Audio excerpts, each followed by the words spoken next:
guys, welcome back. Welcome to part 2. And hopefully you have seen part 1 when we have actually restored the HVAC, the heater box. If you have not seen that, make sure you see that before you see this video here. Now what we're going to do here, put the AC unit inside the vehicle because this vehicle never had an AC unit before. Now what we're going to do in this video, you can do this to any classic. It doesn't matter what vintage vehicle, even to an RV. Normally, I put together an AC unit. I actually make one up. This was the first time I actually decided to go with a universal kit. And I'm just going to try it out and I want to share it with you. Let's start with the evaporator. We have our controls here. Have a blower motor in the rear. And we have our brackets along with a drain hose. I'm going to have to drill a hole in the floor, the water to actually drain from the evaporator. We have our push fan that's going to go in front of the AC condenser. We have our hoses, AC compressor. We have our dryer and our fittings for our hoses. And we have our temp control. Pretty much everything we need. Now what I'm going to do, I'm going to pre-fit the evaporator. I'm just going to mount it inside. What I want to do is go ahead and mount this in so I have a general idea actually how to run the hoses out through the firewall. We have 2 drain holes here. You can choose whichever side you want to use for your drain hose. I'm going to use both drain ports, feed in one drain hose. With all of that said, let's begin. We're going to start by placing the evaporator where we would like to have it, along with the brackets. Tighten down our bracket. To make sure I don't have any problems, I'm going to pre-connect the heater box. And hopefully you've seen the video, the rebuild of the heat box. I'm just going to put it in here and just make sure everything goes well before I decide to drill holes through the firewall for the AC lines.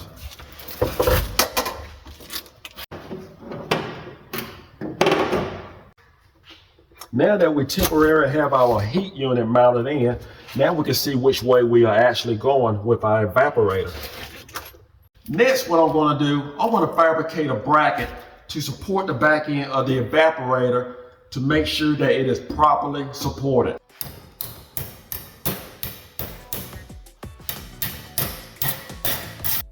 We have our bracket in place. We're going to drill in this whole area right here. For the AC hoses, these 2 areas here. Right now we're going to move the evaporator to the side. Next we're going to remove the heat box.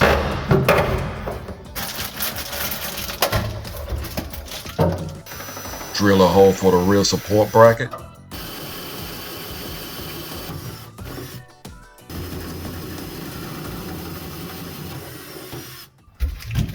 Now that we have the holes cut out for the AC line, and not to mention the bracket, I want to take time to actually insulate the firewall, because now is an opportunity to do that. Most likely yours is probably already done, but if not, this will be a great time while you have the heat box out before you put your AC unit in to actually insulate this whole firewall. I'm going to use Coolid Thermotech insulation. If you do not want to pay for this, and it can be quite expensive, all depending on what kind of budget you have set. You can always go down to your local hardware store and buy you some hot water heater insulation. It is 1/3 of the price as to what you actually pay for this. So anything is better than nothing, because the main thing you want to do in the wintertime, you want to keep the cold air from coming in. Summertime, you want to keep the cool air inside your vehicle. The insulation will also reduce a lot of outside noise.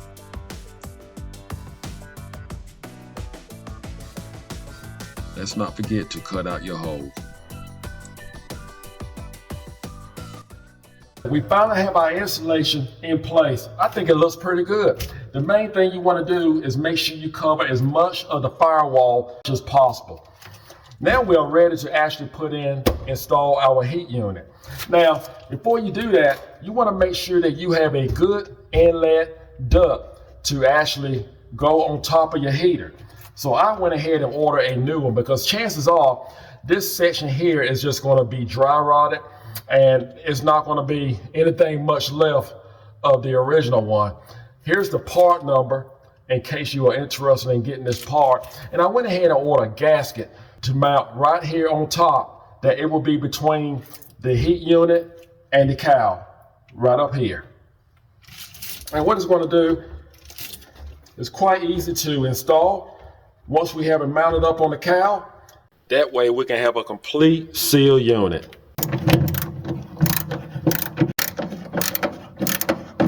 Now we can install the heat unit.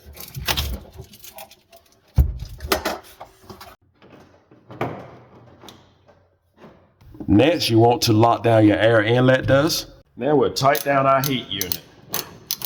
In case you have any questions on how to repair a cowl on a classic vehicle, watch this video and it will walk you through it step by step. Tighten the support bracket on the evaporator along with the ground wire. Now we can mount the AC evaporator. Now we need to ground the evaporator. We have a ground wire here.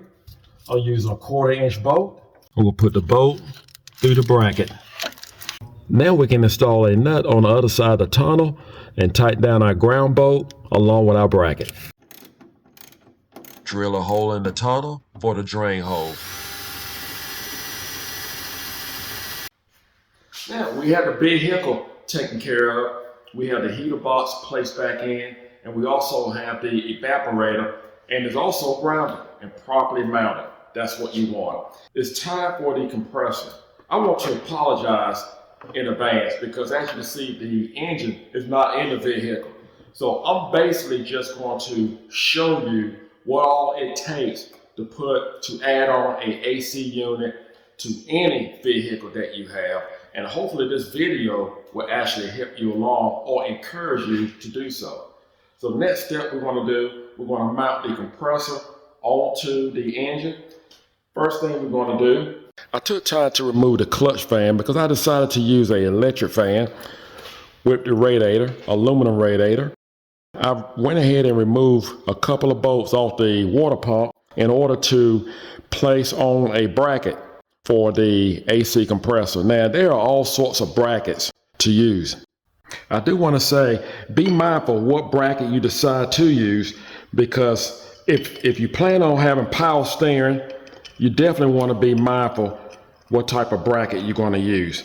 If your vehicle do not have power steering, the window's wide, you can pretty much go with any power steering bracket that you desire. I am not following instructions with this bracket. I am pretty much just modifying and going with what I feel like will be best for me. Now we can add on the compressor. Now the way I'm going to actually mount the compressor, I want the suction and the discharge side to actually be on the outside where the hoses can actually get to it. So you want to keep that in mind. We'll slide our bolt through here. Keep in mind, your bottom bolt, you will have room to put a spacer between the compressor and the bracket. The spacer that came with the kit is not going to work for me. So again, I decided to make my own modifications. Anytime when you get these aftermarket brackets for an AC compressor or a power steering pump, you're going to have the basic instructions, but you can pretty much modify it any way you want to. So what I have done, I took a nut, I grind it so I can actually get a proper fit right here, and I can tighten it down properly, the bracket, and I use the lock nut on the back end here to properly tighten down the bolt.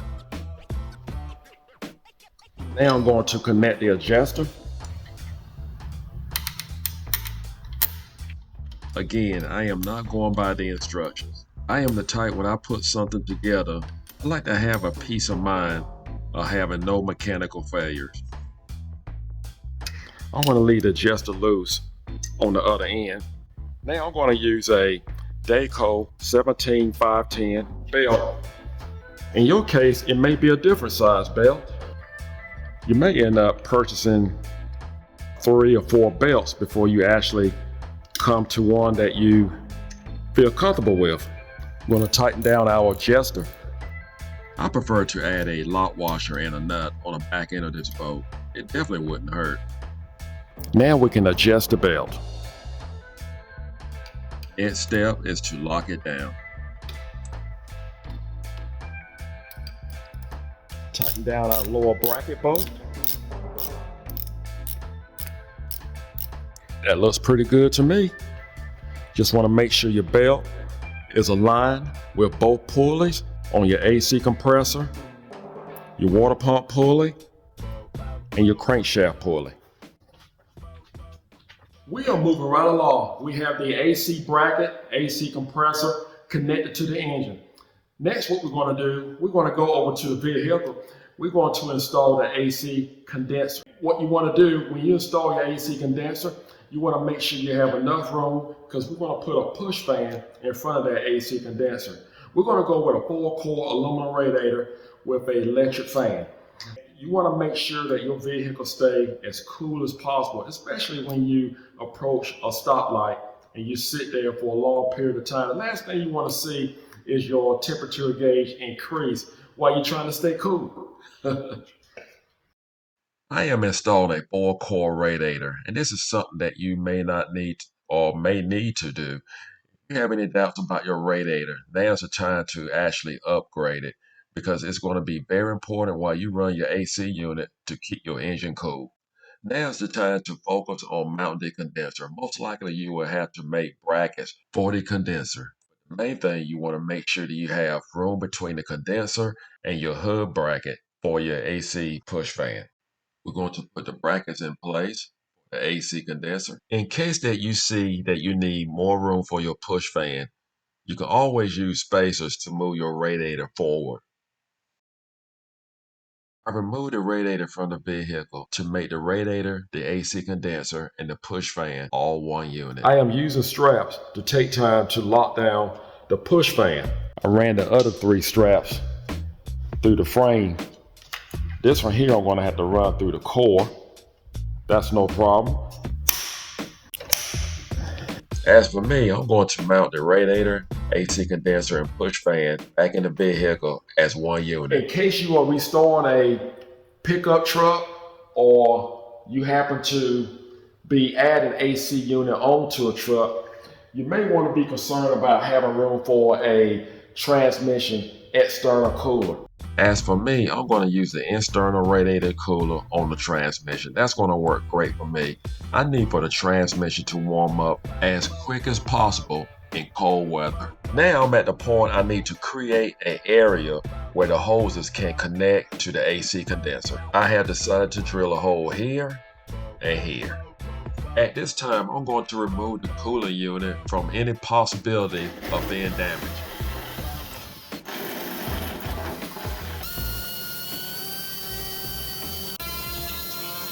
We have both holes cut out for the hoses. Now we can place back our radiator. We are moving right along. We have 2 holes drilled out so we can hook up to our AC condenser. Now we are ready for our AC dryer. I'm going to take time to install some insulation between the dryer and the bracket.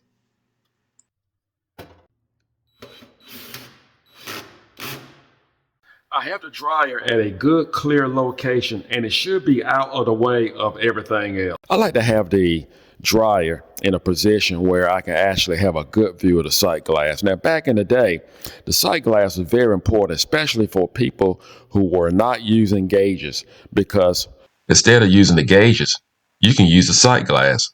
The way it works, while you're charging your AC unit, you're adding Freon to it, the sight glass will foam up. You'll see bubbles inside of it. Once the bubbles clear, the unit was at a full charge. The most popular Freon was R12, R22, and it worked great for the sight glass. Nowadays, with the R134, you are much better off using the manifold gauges. Now it's time to put our hoses together. To determine the length, it's a matter of making measurements. Now you can use clamps. If you do not have a crimpler, that is no problem. Make sure before you install any of your hoses that you have O-rings on the end of them. Make sure that you take time to spread some type of refrigerant oil that is compatible to the Freon that you will be using in your unit. Then we can install our AC line. Connect to the expansion valve. Just carefully route your AC hose to your dryer. Tighten down the hose. The line that we are making now will travel from the evaporator to the compressor. Again, if it is necessary, you can get by with using hose clamps. Let's not forget to install and place oil on your O-ring.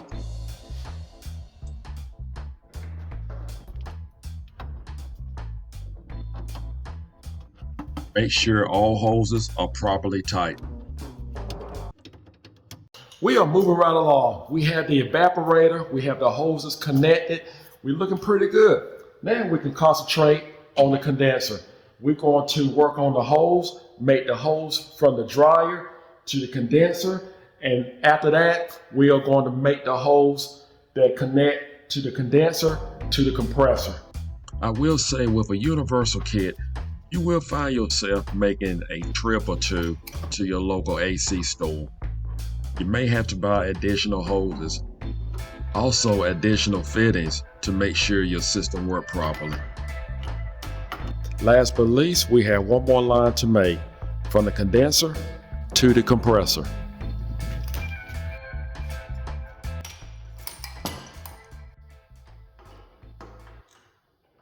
Now, I'm not going to be able to cramp this hose right now, this fitting, because actually, as you can see, again, I do not have the engine inside the vehicle, so I really don't know how long I need for this hose to be. So that's something that I'm just going to have to hold off on. But I want you to see the basics, what all is involved in installing a universal kit in your classic vehicle. If you need to see how to vacuum, how to actually charge the unit, I have a video here. Make sure you watch that video step by step. Now that video is going to be on an international truck, but it's all the same thing. It'll walk you through it step by step, and I hope it'll be helpful and cover any questions that you may have. I thank you for watching. Do not forget to subscribe. As always, God bless.